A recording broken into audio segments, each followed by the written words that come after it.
Tell us something about what the sky actually looks like from the moon, the sun, the earth, the stars, if any, and so on. The sky is a deep black when viewed from the moon, as it is when viewed from cislunar space, the space between the earth and the moon.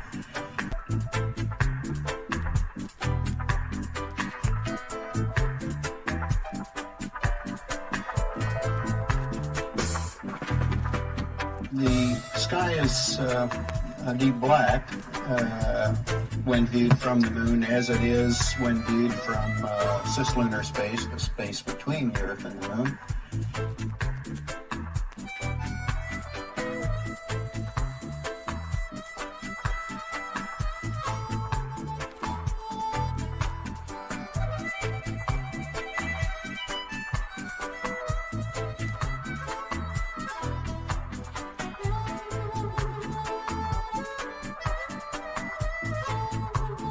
Hey Chris, it's Katrina from the Royal Astronomical Society of Canada. We all say hi.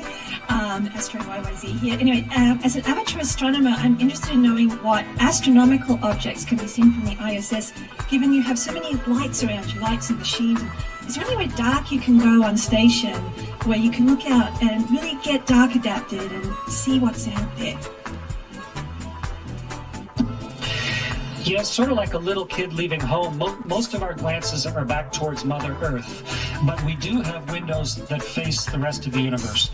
And I spent some time looking at some actually yesterday, looking at one yesterday, and remarking on actually just your question that the sky is almost white with the light of the universe, with the uncountable number of stars. The sky is a deep black. The sky is almost white with the light of the universe, with the uncountable number of stars.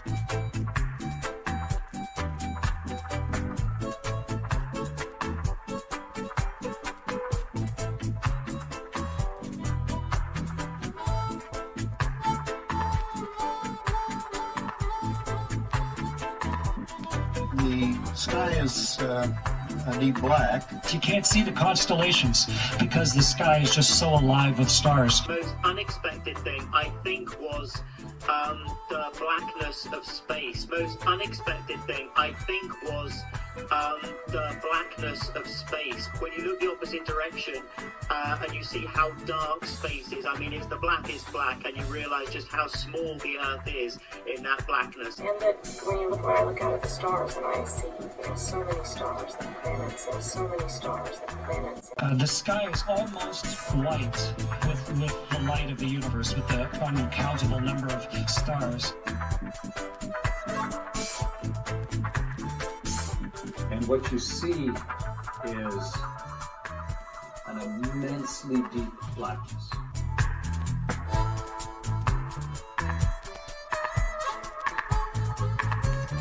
There with the world right there, and then when you look the other way, it's the whole universe, and the blackness is a palpable blackness. It's not just dark, it's forever.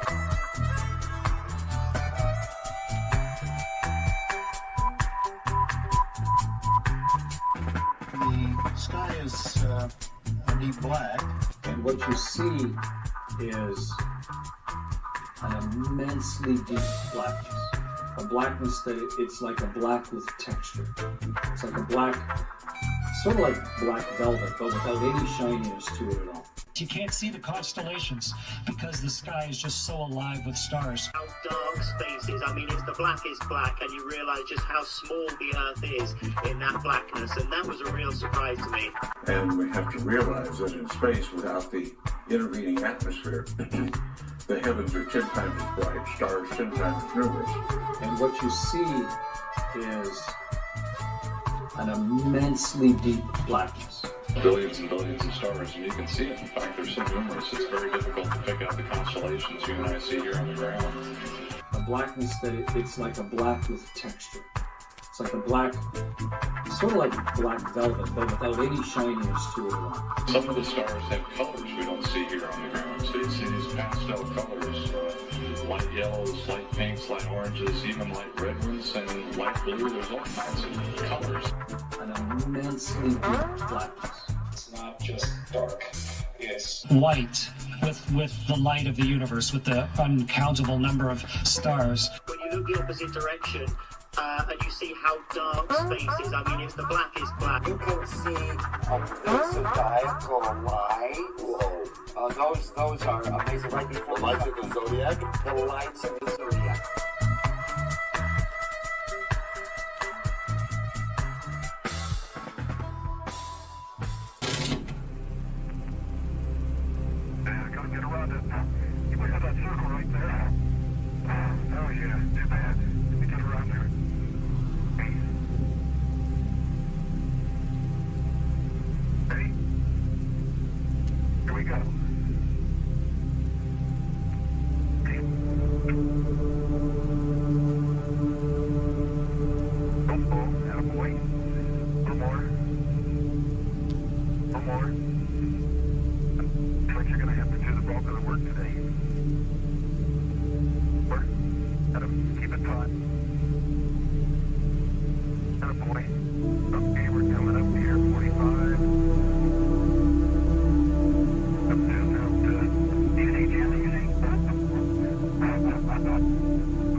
for listening to the Hour of the Time.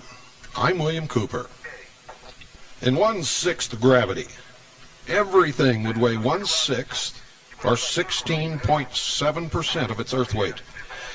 In other words, a 180-pound man would weigh a mere 30 pounds. Think about this, ladies and gentlemen, because I'm going to strip away some of the bullshit that NASA's been shoving down your throats for years. Writers were speculating on the athletic abilities of men on the moon a long time before the space program and Apollo. They based their calculations on 1/6 gravity, because that's what the scientists told us the gravity on the moon would be. And the public was anticipating some of these spectacular athletic feats when astronauts explored the moon. Do you remember seeing any?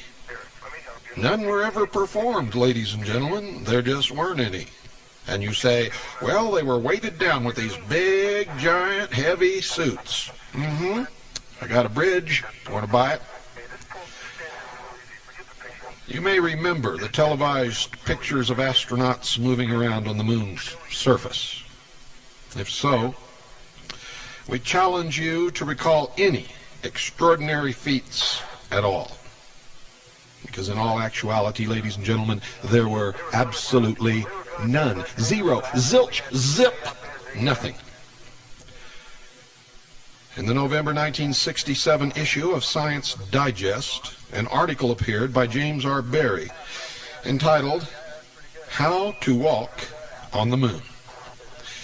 In it, Mr. Barrie predicted that men would be able to make 14-foot slow-motion leaps, perform backflips, and other gymnastics just like professionals, and be able to easily move up ladders and poles with their arms, not even having to use their feet.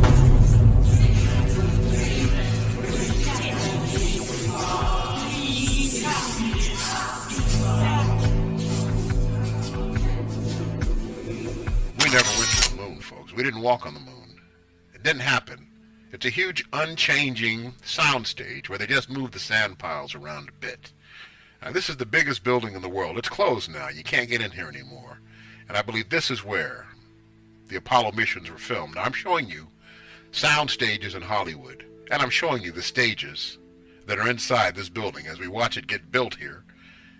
You'll see that it's constructed just like a sound stage in Hollywood or any place else they build sound stages. It's exactly the same. Now, they can call it a vehicle assembly building. They can call it whatever they want to. Look at how huge and massive this building is. Biggest building in the world, folks. And they want to tell us that just vehicles were assembled inside this building and nothing else really went on here. Plenty of room to build any planet they want to on the inside. Mars, you name it. Any planet in the world, any planet in the solar system could be duplicated inside a building so vast and so huge. Miles of building, pretty much square mileage, and it's amazing. And here's some fake space people to prove it. Here's some actors, folks, to prove to us that NASA is real and that NASA's missions really count. I think Scotty's ashes even were sent up on a mission. You know, the sad thing about it shows how inept NASA really is. Yeah, his ashes were sent up on a mission. That was a space shuttle mission that failed, and the ashes supposedly plummeted back to the Earth, and they went and found them in a field somewhere and sent them back. Some crap like that. But they couldn't even put Scotty into space. They couldn't even put a fake astronaut into space. And once again here, I'm mixing the movie astronauts with the supposedly real astronauts. That's one of the rocket boosters that came down. And the whole world is in on this, folks. This is not just an American thing.